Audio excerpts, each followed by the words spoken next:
So we're almost finished the chopping, not quite finished yet. There's probably around 4 loads left to be done in the morning. There's a small amount of maize left over, small amount of beet, a little bit up in the corner in front of the tractor, and some then under the chopper itself. But we're out of potatoes.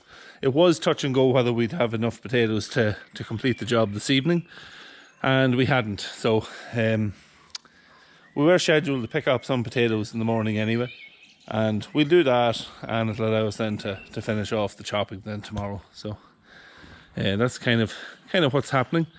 We've had a little bit of rain in the last half hour or so, a couple of light showers earlier as well, but it rained for about maybe 15 minutes, fairly heavy, just before I've made this video, so it has kind of dampened everything down a little bit.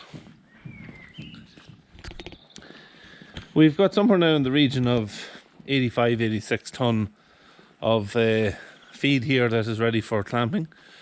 We were hoping to maybe try and get it all fit in this area here. We don't want to come out much further because it starts to limit your access into the shed, and we don't want to do that. So we're trying to stop it as well, that we'd be able to close this door over around against the wall as it is now, open it around against the wall, and then be able to swing it around and close it whenever we needed to.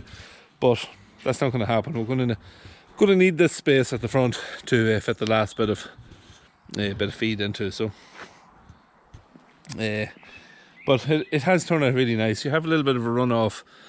It's some of the potatoes that's just here on the top, they end up down just here on the bottom. So but it's not a big issue.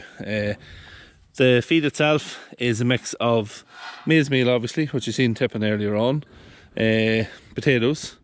There's also, you can see the soya hulls through it. They are in a, you can see them there, they're like in a nut form, and they will absorb up any of the moisture that's coming out of the feed itself. Also, if it depends, there is a bit of moisture in it. There's a little bit of moisture in the maize, and there's some moisture then in the chopped beet, so it might ferment a bit.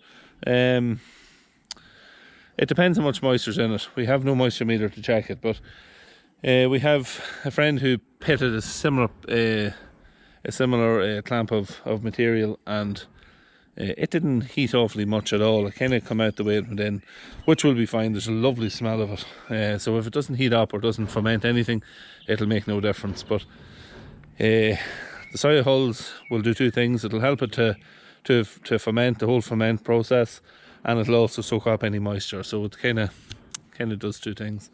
But yeah, all we'll do with this now is once we get the bit in the morning, I'll just go along on the top of the bucket, kind of tamp it down, and it'll allow us to pull the sheet right over, and we'll cover it. Maybe put a few of these tires that I have sitting in the corner, put them around the bottom of it, and maybe a couple just loosely on the top, and leave it for 2 weeks, and after that then it'll be ready for feeding. So simple enough to do, and a nice clamp of stuff once you've it ready.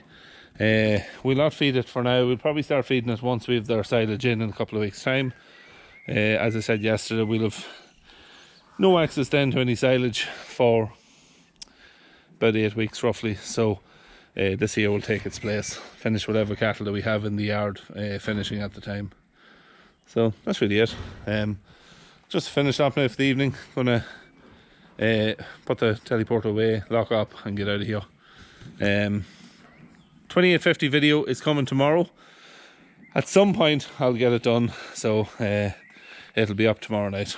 That's it. Don't forget to subscribe if you like the video, hit the like button, and we'll see you tomorrow.